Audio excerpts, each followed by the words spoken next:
Hello, all, and welcome to the Relationship Renovation podcast. I'm Tara Kerwin. And my name is EJ Kerwin. We are always grateful to all of our listeners. Thank you for tuning in today. We're very excited about this episode. I think we're excited about every episode, but when we have special guests on, it just means that much more. Yeah, absolutely. And I think one of the things I'm really excited to connect with is that our two guests, I feel like we have some similarities between us, and we're kind of in the same pool. And so it's always exciting to connect with people that, are doing similar things and have a similar mindset. So I just want to jump in and introduce everybody to Dr. Glenn and Phyllis Hill. They are relationship consultants. That's what they're doing together. Dr. Glenn is both a marriage and family therapist. He's also a clinical sexologist, which I got to think like a lot of people love the ring of that. So welcome to the show, guys. Wow. Well, thank you guys so much for having us. And I love that you said we have the similarities. I think in age and maybe in years of marriage, we've got you a little bit because we've been married 40 years. That's amazing. Wow. That is admirable. Congratulations. Which is a lot of our story, as far as where we came from. And we were high school sweethearts and went into marriage thinking we had it all together and really worked hard to kind of establish that, did all the things, by the time we married, we had great jobs. We had just bought our first house. We had a great car and, we had a lot of support. We thought we had all the things put together that just guarantee a great marriage. Yeah, we were very, very active in our church. That was our history. Yeah. We've grown up that way. And so we're very involved in ministry, and we just knew that we were on point, and nobody told us otherwise. So we were blindsided, to put it mildly. We can relate. Here we are. I've been a marriage and family therapist for 20-something years, and EJ was a therapist, and we oh my God, this is amazing. Two therapists together, we're going to rock this marriage. What in the world? Yeah, I mean, no clue. So we got hit by it early on when we had our twins and we blended our family. Tara went from 0 kids to 4 kids. How about for you guys? When was the moment where it sort of hit you and you're like, oh wow, this is a heck of a lot more complex than we thought it was going to be? Right. Well, we are overachievers, so we ruined everything on our wedding night. So we want to get ahead of the curve. And it's really true. I mean, our wedding night was a disaster. It was great for me. It's the best 11 seconds of my life. But for Phyllis, it was incredibly disappointing, and she was shocked. And we had really wrestled, just based on our faith-based positioning to be abstinent. And so we had saved this whole, tab A and the slot B thing for our wedding night. And we did that. And again, it was a great moment for me. But for Phyllis, it was incredible. What just happened? Incredibly disappointing, which I was shocked that she was so ungrateful, because I'm like, what? Oh, my How can you not appreciate what just happened? That was 11 seconds of Wow. glory. Yeah. Yes. I did not know I'd married such an ungrateful person. Oh, my word. It's very sad.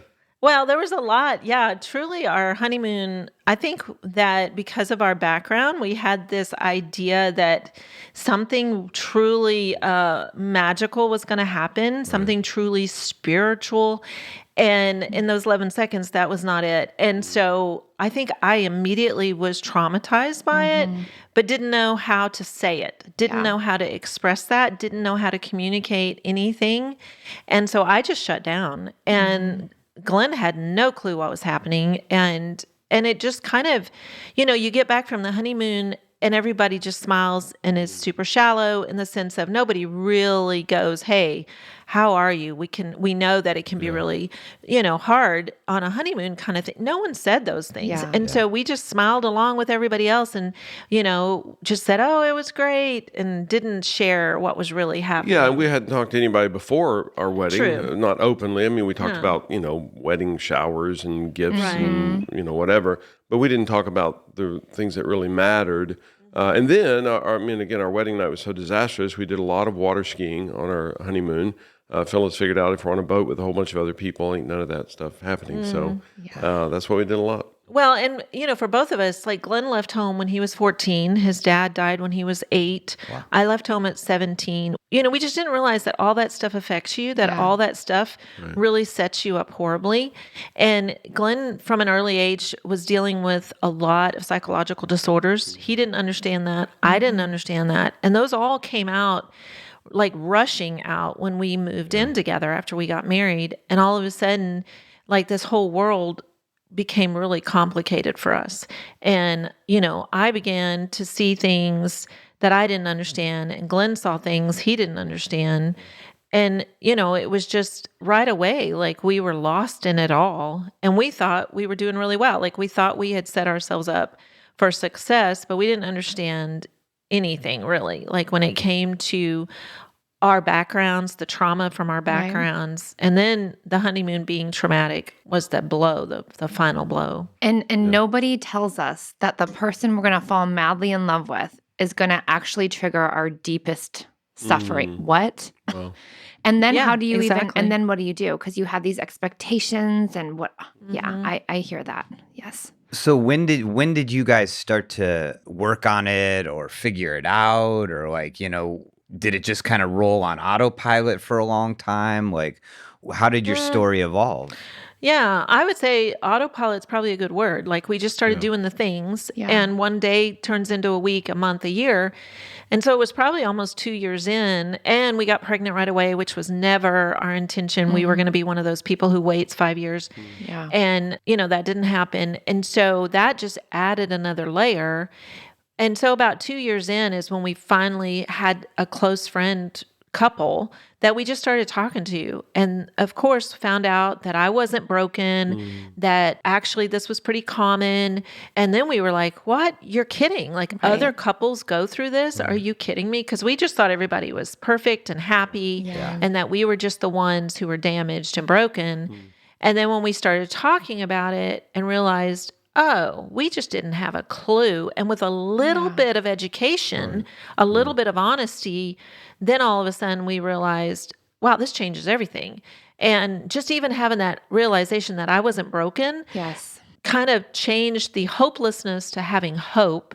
And then we went on kind of a journey of figuring this stuff out. Now, Glenn was a lot more, he's always been the scientist, always been very curious and a reader, just read everything, where I was like, no, thank you. I don't want to know any of what you're reading. I don't want to understand it.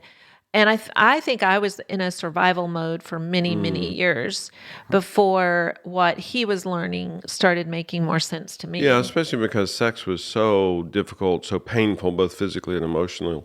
For Phyllis, especially for me too, it became that way for me too because of just continual rejection. Which, looking back, I'm like, I don't blame her for rejecting me because sex was a complete disaster, and there was certainly no pleasure in it for her because we thought that she was broken. I never told her that, but I didn't tell her otherwise, Right. Because I didn't know, and I don't have many strengths. One of my greatest strengths is I'm not going to not figure this out, Right.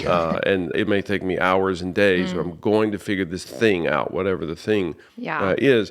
And so I was mesmerized that this couple, and I've always kind of viewed us and each of us as just a science project, science experiment. So I'm watching this science experiment called Phyllis and Glenn, and going, wait. 24 hours before their wedding, they were excited about happily ever after. 48 hours after their wedding, they were shell-shocked and overwhelmed by what in the heck just happened. Yep. I just signed a 70-year contract. I didn't even know how long 70 years was because I figured I'd die when I was 90. By that point, I was hoping it'd be sooner because I was like, gracious, I don't know how to. And again, we were faith-based, so we were like, we're signed on, so now we're permanent. And so I just began a quest, again, a very slow, initially just driven by morbid curiosity with myself, eventually figured out that when 5 couples are sitting around, each of them thinks the other 4 couples are doing great. Are perfect. And they walk away going, oh man, it must be nice to be, Tara and EJ or Bill and Fred, whoever, and not realizing, oh, no. Every couple is sitting here is struggling. Well, we didn't know that. And so then I began, especially about 10 years in, all of our friends started divorcing. So we just started asking questions, and we asked the follow-up question. Because people say, oh, well, we just grew apart. We go, what does that mean? You grew, like on a Tuesday at 6? I mean, what do you mean you started growing apart? Because at some point you grew together. That's why you went on the second date. So that began a quest, which eventually became a mission, and now it's our passion. Because we, again, fast-forwarding a whole lot, we eventually figured out scientifically what happens that causes people to disconnect, which just, I'm the educated one, Phyllis is the smart one. I do all the research and the hard work, and then she actually figures out what matters. Because I was mesmerized that I figured out what causes people to disconnect, and I thought we had accomplished something great. And she's like, well, okay, so we figured out what causes people to disconnect. That's not really what people are looking for, just to say, well, you two are screwed. Sorry, you're disconnected. And so she said, well, what if we reverse it? Is that what causes people to connect? And it is. Wow. And that's what now, many years later, we reference as the connection codes. Which is what our topic is going to be about today. And we're excited. And I think it's so true because, well, first, I think the reason why our counseling center, like so many people love it here, is because we created this because of our own train wreck of a relationship that happened and we didn't know.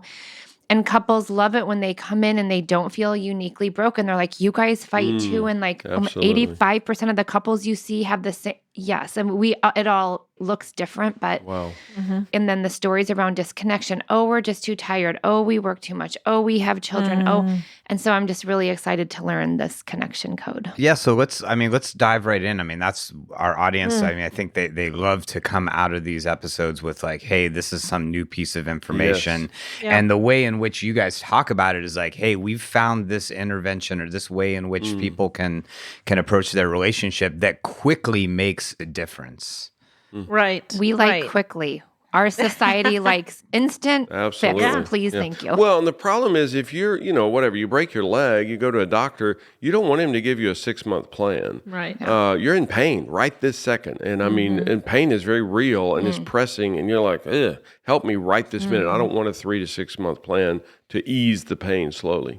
Well, for us, an aha moment, and it was, probably 20 years into our marriage, is that we had this reoccurring situation where Glenn would unload the dishwasher, and I would say to him, thank you for unloading the dishwasher. And those words right there would cause a fight.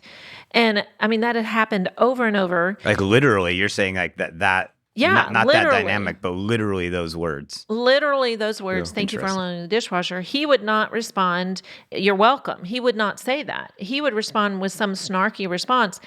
And we would just get into this fight because that never made sense to me. And finally one day I said... Well, to give an example, for example, I would say, well, it's not like that's the only thing I've done today.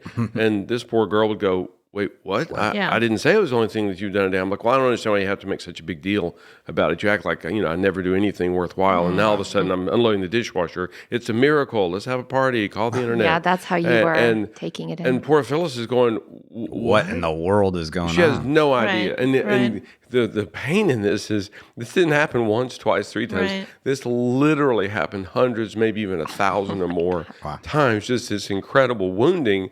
And Phyllis is just... she's lost. She has no, and she would just walk out of the room exacerbated because she's like, what the heck just happened? I told the dude, thank you for unloading the dishwasher, and now he hates me. Right. And now we're at odds. Now we're disconnected, and I don't know if this is going to take 45 minutes or 3 days or 3 weeks. Yeah. And she was so overwhelmed all the time. Well, and it's, most couples fight over the logistics. Right. And they want to figure out who's right and who's wrong. Yeah. And that never got us anywhere. Yeah. And so after decades of doing that, we finally were like, okay, what's happening for you? What do you hear me say is what I one day just said to him. And then when he told me all the things he heard me say when I said, thank you for unloading the dishwasher, it's like light bulbs went off for me. Yeah. And I realized, oh my word, it's what's happening underneath it all. Yep.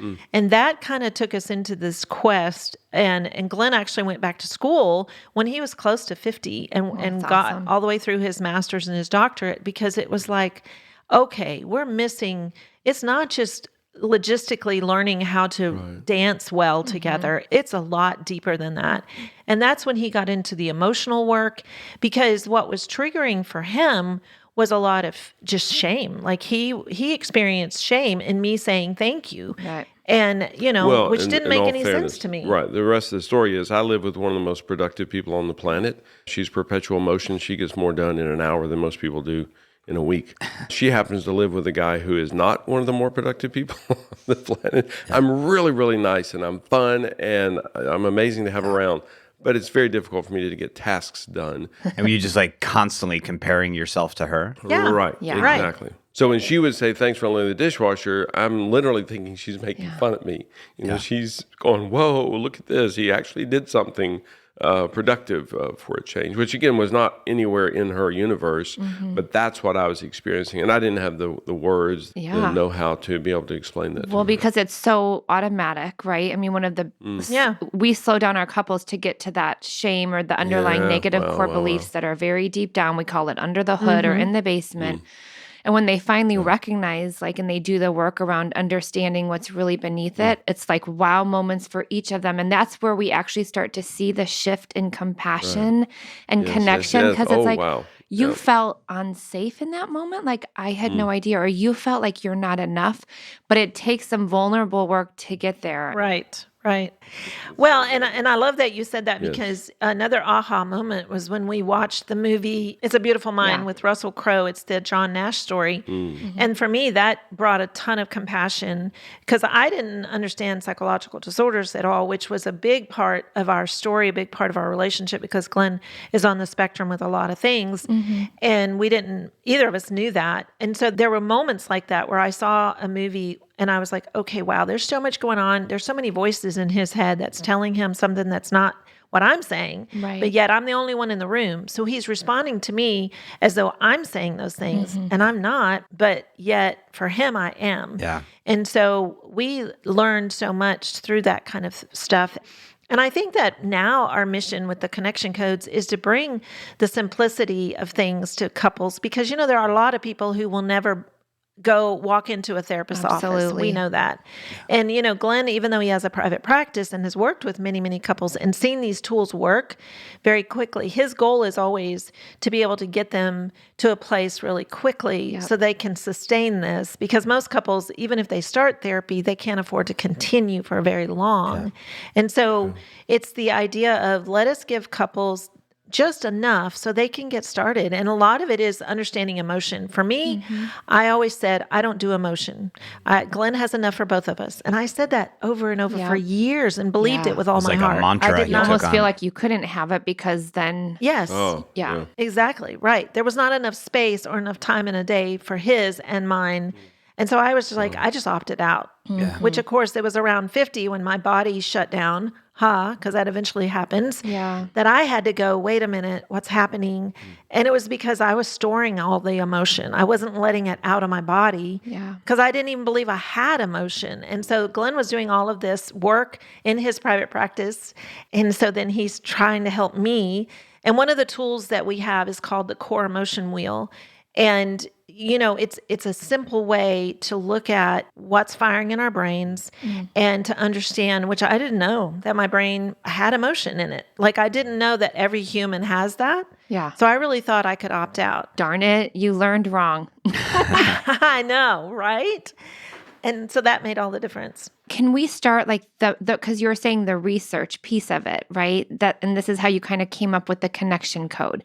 So what did you start to learn through the research that has provided you the opportunity to give couples more of a simplistic and more quick repair than like a year of therapy, which again, couples need. And you're right. They don't want to be in that pain for longer than they have to be. Yeah. Well, there are a whole lot of ingredients that went together. One of them is the fact that I sat with so many groups of therapists after I started my private practice, and I would hear from so many of them that would say, I've been in private practice for 15 years. I don't know if I've ever really helped any couples. And they're just being honest. And I'm like, what the heck? Because to me, that's the equivalent of a mechanic. It's like, I don't know if I've ever actually repaired a car. Like, wait, you've been in business for 15 years? How did that happen? Yeah. So again, I just started asking questions about that. Like, wait, what happens there? Help me get that. And I just became disillusioned and discouraged. And I'd gone through all of this schooling, spent all of this money. And I thought there's got to be a way to make this effective. And so I always feel weird saying this, but I had kind of just given up on the whole process. But I had all these degrees now. So I'm like, well, I got to do something with it. So I just began researching, watching people, watching interactions, and just notating stuff. Just I had charts that I would just put check marks when people would disconnect, whenever they would connect. Initially, completely, I guess, objective, just observing. And then after 2 years of that, I said, okay, let me compile all this. Wow. And then I thought, well, wait, some things began being very obvious and jumping out that, oh, okay, this works, this doesn't, this is effective, this isn't, this connects, this disconnects. And so then I began feeding interactions where he would say to her, why do you act like that? Why do you feel that way? And just why? Well, and again, what our data showed was that people never connect when somebody asks them why. So I'm like, wait, if they never connect, well, then let's don't ask that anymore. Right. My gosh, that seems obvious. And it seems like a valid question. Why do you feel that? Why do you believe that? But then we started noticing phrases, and we learned the phrase, what happens? And so I would just ask him, I'd say, hey, could you ask her what happens for her in that situation? And he would turn to her and say, babe, what happens for you there? And they would connect. And I remember the day when I came home, I'm like, babe, I think I've found it. Oh my gosh. I think I've found a big piece of this, and we now call it following the energy. If he will follow her energy, he will discover what's happening for her, and she will feel safe. And I was stunned because I'm like, wait. It's that simple. Delete why, ask what happens. Yeah. Well, I actually got goosebumps when you said that, because the why feels like, oh, there's something wrong with me. Well, it feels like judgment, and I'm right? isolated. Yep. And then what happens is like, honey, we're in this together. I really want to know. Yep. I love, my mind is blown. It feels like judgment versus curiosity. Yeah. Yes, exactly. Yeah, well, our protocol is that why is an accusation, what happens is an invitation. Why indicts, what happens invites. And, a lot of this started in our own relationship. Like, Glenn was the why guy. Like, for years, he would ask me the why, and I would just panic, and I would shut down, and I would freeze, and it didn't make sense to him because he was the science guy. He loved that question. I'm just asking why. Right. Tell me why. Tell me now why. Eventually, the what happens for you came out of, like, our dishwasher situation, things like that. And so then when he was doing the same experimenting, like, is this just a Phyllis thing, or is this humans in general? Right. So with a private practice, he had a lot of clients. And so he was able to use this and go, oh, wow, this is not just a Phyllis thing. This plays out not just even in couples and adults, but with kids too. Like, when you ask a kid, why didn't you do your homework? They panic. Yeah. They feel like, oh, I'm about to get in trouble. Where if you go, hey, buddy, what's happening? Your homework's not done. They're a team. You guys are a team. It's a different response. And so he just started seeing this over and over, which kind of confirmed that one thing, which, of course, following the energy was huge, and teaching people about emotion and how to do that in a quick way, because most people don't want to do all the research. They don't want to read a bunch of books. No. They want to just make it simple. Yeah. Help me understand really simple how emotions work. Well, also, and sorry, honey, I know you want to talk just one thing, but how many therapists have the scientific brains that would have the patience to do all of this tracking over not me. I wouldn't. So this is brilliant that you actually have that kind of mind. It reminds me of Dr. Stan Tatkin, right? He's constantly doing all of this research, like, based on people's reactions. Yeah. So, like, I think I'm really grateful for the work that you've done to see what works and what doesn't work. Yeah, it also reminds me of, like, another, like, dynamic that we deal with couples is that a lot of times the skill set that you have in your professional life, you try to apply in your personal life, and it creates massive problems because that why for you, I assume, really helped you professionally. It dug you deeper and deeper and deeper, got you to answers, but then you were trying to use it with your partner, and it wasn't working so well. And so, in that adjustment you made for yourself, it also became this huge adjustment for tons of couples. Yeah, and that's part of what we say is that we ask why with science, with math. There are things we ask why in, just not human behavior. Because first of all, people don't know why. You can ask them, just keep yelling at them, why? They don't even know why. And even if they manage to figure it out, and I think that was the great misstep with Freud, is he thought if we answer the question why, we'll solve the problem. Even if you figure out why, okay, this happens for me now because of what occurred when I was 9 years old. So, okay, we can't time travel. We're not going to change what happened to you when you're 9 years old. Whereas if we find out what happens for you just right now, right in this moment, that's what makes the difference. Yeah. And again, we just started observing that and seeing couples get traction very quickly. And just like I described, he asked her why 8 times, and she's totally shut down. And it was what we call a still face. Now he's getting a still face from her, which is an unbearable human experience. Yeah, absolutely. So now they're really lit up. And when he can slow down with her and go, babe, what happened for you there? And we have another phrase we call, I missed it. And he's able to go, I think I missed something. Yeah. And again, that's the invitation that it's not that you didn't explain it well, which she may not have. I don't know. Yeah. She may have completely missed on that herself. But for him to say, babe, I think I missed something. And he did miss it because he didn't know what happened for her. So this may sound redundant, but so Phyllis, what happened when Glenn started asking what happened? Well, it was incredible for me because I felt like a warmth, right? It was so different than the years of the why. And it was like all of a sudden I felt an invitation, a curiosity for myself, because my first response was, I'm not sure, because I was so not tuned into myself. Right. And so when he said, what's happening, babe, I slow down myself, even to this day. I'm not good at slowing down. That's my lifestyle. And I get a lot out of that, but I need to slow down. I need to figure out, what is happening with me? And that question gives me permission to get curious about myself, because I do want to answer the question, but I'm not quick at answering the question. Yeah. And so it was like this incredible invitation of, you really want to know? There's no judgment there. There's not a right or a wrong. Because with the question why, I always thought there was a right or wrong answer, and I was always getting it wrong. Like my answer was never good enough.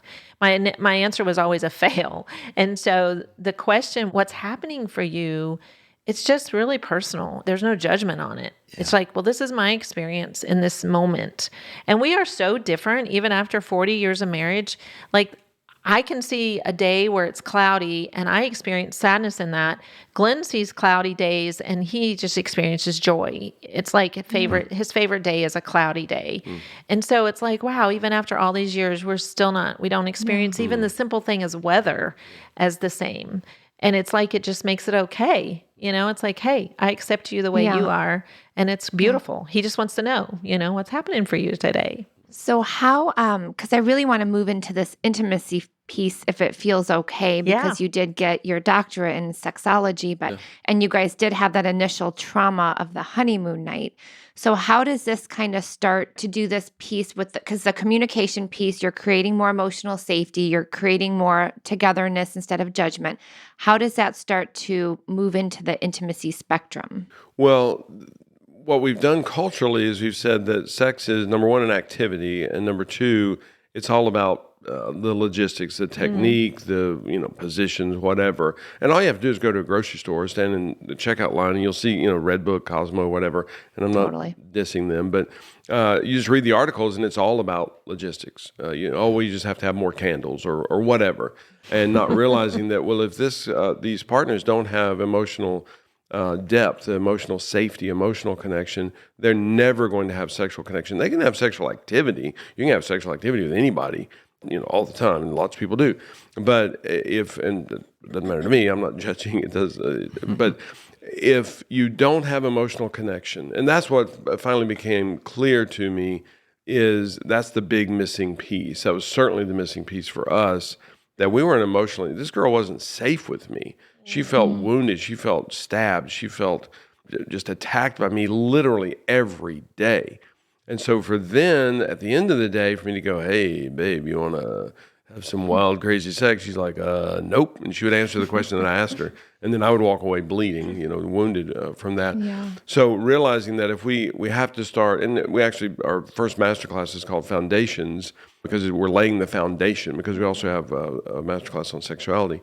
And we have to start with emotional connection. And if we don't do that, we're missing a massive piece. Again, it doesn't mean you can't have sexual activity, and it doesn't mean that you can't have fun with that. It can be pleasurable, but you won't have the depth of connection that you could have if you're emotionally connected. Well, let me see if I can answer that question a little differently. Because for us, at first, we just didn't know what we were doing. Like, as in, we just didn't understand an orgasm. We didn't understand the female body, didn't understand the difference between a female and a male's body. Just the really simple stuff. We were never taught any of that, which sadly is true for many, many couples. So we went into probably a decade of exploring all of that, learning all that, and then teaching it. And we did that probably for a whole decade of teaching that. And then we realized there's still something missing. And that's where the emotional piece came in. And we're like, you know what? You can become an expert in understanding just how the female body works, how the male body works, how's pleasure, how to create pleasure. But if you're not emotionally connected, it is just not going to work. And it for us, that's where we got to where we're like, okay, there is something with some couples, just the simple knowledge of how to do this thing works. But with other couples, it wasn't working. And so that's, again, I think where Glenn went into all the science and understood there's a disconnection emotionally. And when there's not safety there and there's not emotional connection, it affects your sex life in a huge way. And for us, to me, even for me to be able to express my fear, and even to this day, because of the early years, there's still that trauma that, it pops up, that shame. And, there's so much of the emotion that still happens. But if I can simply tell him, it changes everything, which is incredible. And that is some of the tools that we have that are very fast, because you don't go, oh, yeah, we're going to talk about this for an hour. Most of us are like, well, no, thank you. Because first of all, that just kills the moment. But to be able to just very quickly be able to say, ooh, babe, I'm feeling some fear. And for him to tune in, follow my energy, not try to fix me, not try to reassure me, which is, another thing. It's like, no, just make space for what I'm experiencing. I'm just having this flashback, or I'm having this memory or whatever. And for him to go, oh man, yeah, I get that, which we call the ooh. It's just making it's like, oh, I hear you. Like him saying, oh, okay, I hear you. And then we're done. Like it's amazing how quickly you can connect deeply emotionally. But I think we, even as humans, once we understand emotion, we think we have to fix each other. And then it's like, no, I didn't need your advice. I didn't need you to try to fix me or reassure me. Actually, I just wanted you to hear me, and then we can move on. Yeah, it was interesting because when I asked you about what happened when he says, what's happening for you, like I automatically, my thoughts went right back to that moment on your honeymoon where you said, I shut down. Like I'd something in me turned off for years. And then when he opened up in that different way with you, it began a process where maybe you started to come out, Right. So that's interesting, right? Is because there's gateways that we give couples and we open doorways and then they're like, oh, okay. What's the process like after that, right? Like what happens when they begin to ask what happens and how does that evolve? Because you're saying it took 10 years after that for us to really get into the intimacy realm and understand it. Yeah, but really it took us a quarter of a century, and we always say we were the slow kids in the group. So I just want people to know that it won't take you a quarter of a century. We just didn't have the tools, and that's our big thing, is to give people tools so that they know. I always say that people have been trying to get a nail into a board for years and years and years, and they're wearing themselves out, and they have every good intention, and we keep talking to them about intention and effort, and they're trying their hardest, and then we find out they're using a toothbrush to try to get the nail on the board. It's never going to work. They have the wrong tool, and then we give them a hammer, and they're like, well, I'll be darned. That actually works. So it's just a question of tools. So, and now I've drawn a blank on what the question was. It's the 19 seconds, babe. Can you explain that? Yeah. Just following the energy and allowing someone to express. First of all, you got to understand emotion. You've got to be able to tune into yourself and get to the core of what's happening for you, and to very simply express it without paragraphs and paragraphs of explanation. It's just simply going, oh, I feel sad. And to be able to give one sentence about it, and then, talk about the 19 seconds. Yeah, well, Phyllis referenced the ooh earlier. The ooh is just a label. It's just some audible response. We know from research that, from brain scanning, that if someone is audible, the other person's brain is tickled differently than if they're silent. So EJ could be completely tuned into his partner, listening to every word that she says, but if he's silent, her brain starts getting triggered in the pain and the fear region, because she doesn't know what's happening with him. She doesn't know where he is. And again, he could be totally tuned in and be like, babe, I'm listening. Yeah, but so anyway, the ooh is just an audible response. So 19 seconds, and this research came out probably about two or so years ago, so it's fairly recent. And the first time I read it, I laughed about it, and I read it to Phyllis. I was like, this is silly. It doesn't make any sense. Because the research said someone can't experience an emotion for more than 19 seconds unless it's reactivated. And I thought, well, that's stupid. I've seen people experience an emotion for 3 days. The Hatfields and the McCoys, generations, they have this anger. Sure. So it doesn't make sense to me. Well, then the researchers replicated twice. And once I hear something 3 times, I'm like, okay, maybe I'm missing something. So I started researching the research, which is kind of what I do, spend all my time doing. And to realize that's actually true. So Phyllis comes into me and says, I feel really hurt by what you said. I'm like, what? Why did you feel hurt? I didn't mean anything bad by that. I was just kidding or whatever. I say, well, I've reactivated that emotion for her. Mm-hmm. So now she may not process it for 3 days. Mm-hmm. Whereas if I'm able to ooh her, we call it the 3 phrases. If I'm able to go, oh, whoa, babe, what happened? What did I miss there? Catch me up. I think I'm missing something. Now she's able to convey the emotion, the hurt, and it processes in 19 seconds because she has felt, seen, and heard. And when we figured that out, that put turbocharge into this whole thing because we're like, because most people think, okay, we're going to sit down and have an hour and a half conversation about this, 45 minutes, whatever. That's pretty overwhelming for a lot of people. Whereas if we can say to people, you need 19 seconds to change the world. People can do that. Well, shoot, I can do anything. I can hold my breath for 19 seconds. Yeah. So when we learn that and realize that if she can just be present with her partner for 19 seconds, they can connect. Oh my gosh. That's just the last couple of years that we figured all of that out and started implementing it. Yeah. And now we're blown away. So just an example. So then if Phyllis comes in and says, hon, I've got to let you know there's something that I felt hurt about. Dr. Glenn, instead of you saying like, no, why you shouldn't have felt hurt, what do you do in that moment? Well, what we call the 3 phrases, I literally would say, oh, whoa, that was 2 oohs right there. What happened for you? Catch me up. I think I'm missing something. Help me get it. Now, I'm not missing it because I'm an idiot or because I hate her. I'm missing it because I didn't know. I just didn't know. Yeah. In the last several years, she didn't know. Well, no, all of our relationship, she didn't know. The last several years, she has begun knowing. She's begun recognizing that, I felt pain when he said that. And again, I'm not just a funny person. I'm a very funny person. So I'm funny all the time. I just want to make that clear to the audience. So I'm goofing off all the time. And there are a tremendous number of things I say just to be goofy. Right. But she felt wounded by it. Yeah. And again, for me to say, why did you feel wounded? I was being silly. I was being funny, which is what I did with her for many, many, many, many years, literally thousands and thousands of woundings. And now I'm able to go, wow, shoot. Dang, babe, I think I missed something there. Help me get what happened for you. Yeah, I really relate to that in the context of our relationship because Tara has this whole thing where she gets really frustrated with me because she says it's your deer in the headlights look. And it's very similar to what you're talking about where like she comes to me with some big emotion and sometimes I do the why instead of saying why to her. I'm up in my head going like, why is this happening? Like, I don't understand. Like, I'm confused. I don't give her some audible response quickly that also shows I care and I want to understand more what's going on. And then she gets pissed. I mean, she gets like hurt. It looks like anger to me. Yeah. I go farther away. And so, I mean, I love that like tool of like, if I feel myself freezing, if I get into an internal why of giving some audible response and then approaching with a phrase that's like curiosity based. And you also don't like the phrase, help me understand, right? No. Yeah. I like the phrases, I've got you, I've got us. I love what just happened. I love like, did I just hurt you? Did I do that thing again? I'm such a jerk. What just happened?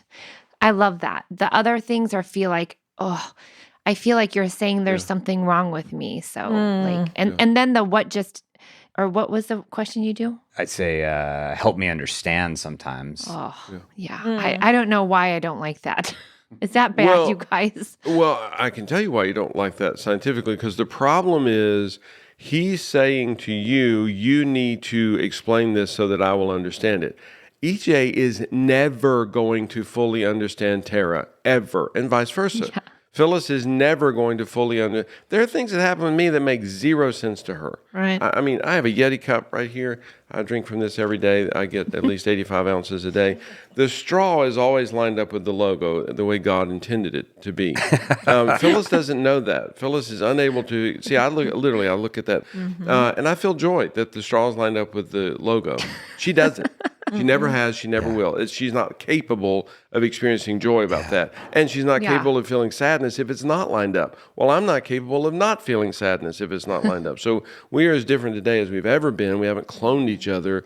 But that's just what's happening with me. For me to try to get her to understand that, oh my gosh, that's a 6-week project because she'll never that's so useful. Understand that's that. So useful. And we don't even use phrases like that to say, oh, I understand. No, you don't. You don't understand what's happening with me. You can be present with me. You can be safe with me. And you literally, it's just a 3 phrases go, oh, wow, that's the ooh.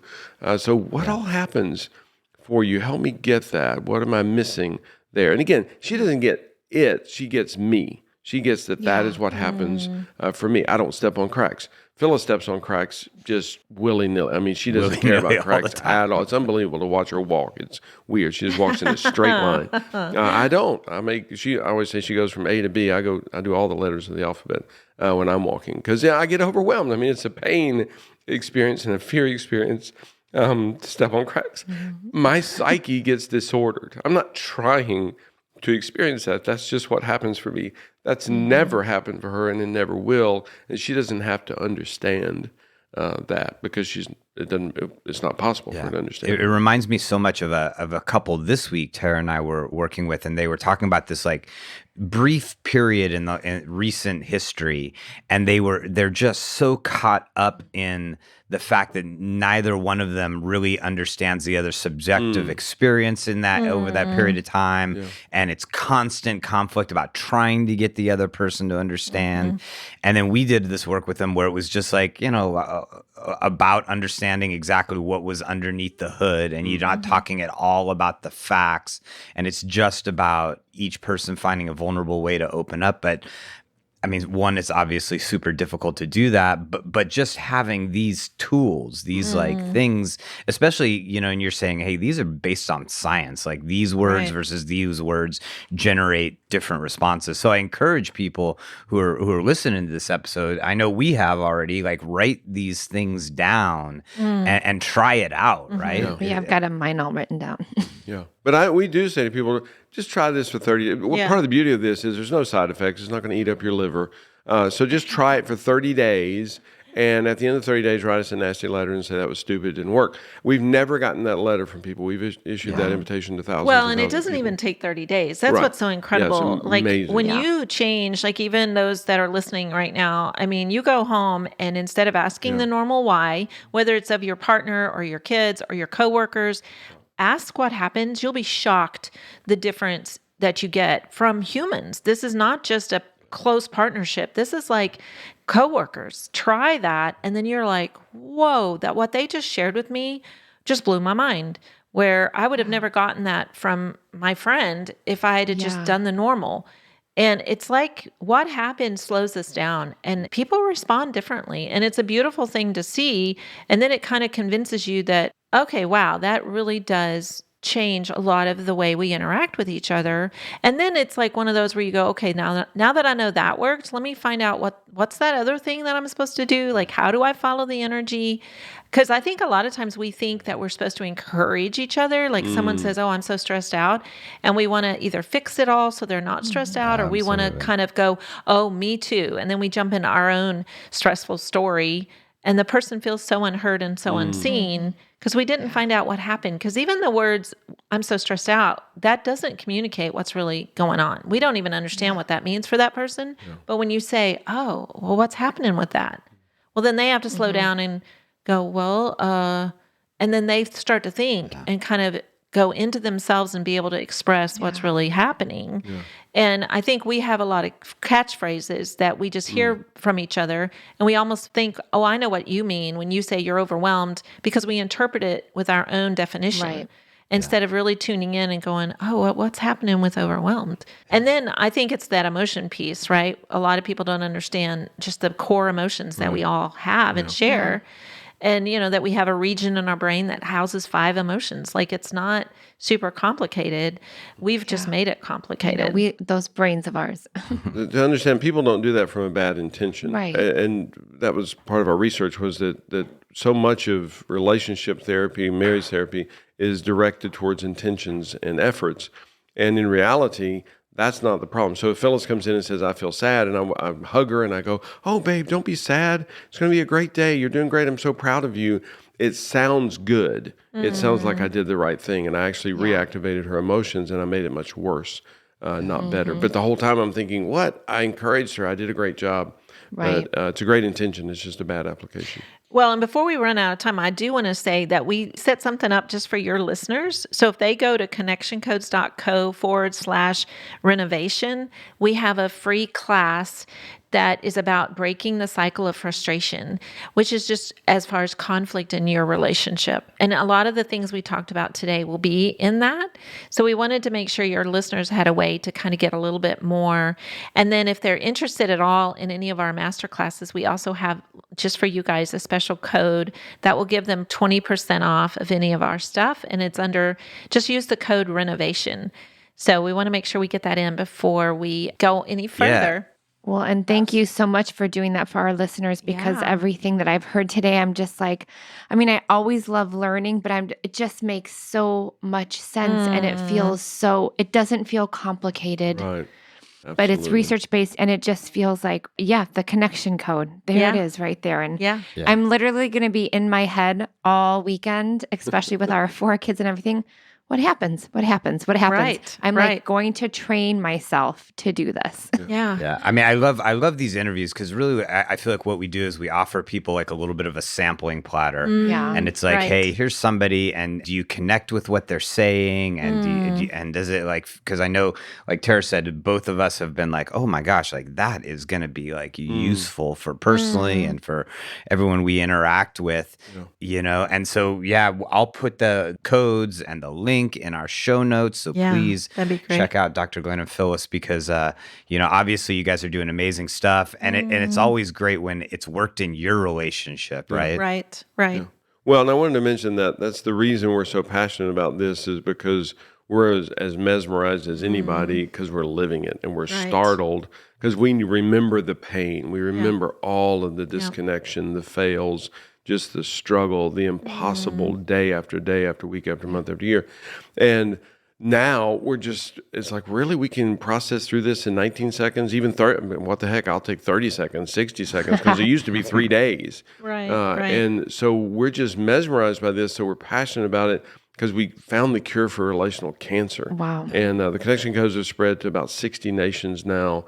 So now we know that it's cross-cultural. It's not just a United States thing. And it's just, we're just lit up, because it's so beautiful. Fantastic. For us, that's plenty as far as I'm concerned. But seeing it affect tens of thousands of other people, it's really, really exciting. Yeah. I love that you went through a hardship in your relationship, and you were compelled to heal in whatever ways, and it's working. And so just thank you for your hearts and for your wisdom and the research that you both have done.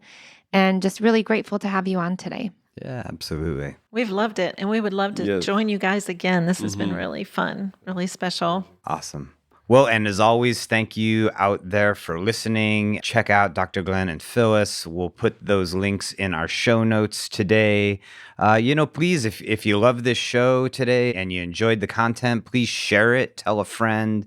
We still have our Relationship Renovation at-home program that there's a link in the show notes too. And we've got some great feedback from couples recently who've been going through. It's a self-paced program. There's videos, there's at-home lessons you download and can do. And, check that program out. It's definitely a way to grow in service of having an amazing, supportive relationship. Overall, it's been fantastic. Thanks again, Glenn and Phyllis. And Terry, you want to bring us out? Yes, as always, thank you for listening. Take care of yourselves. Take care of each other. You deserve an amazing relationship. All right, bye-bye. Bye-bye.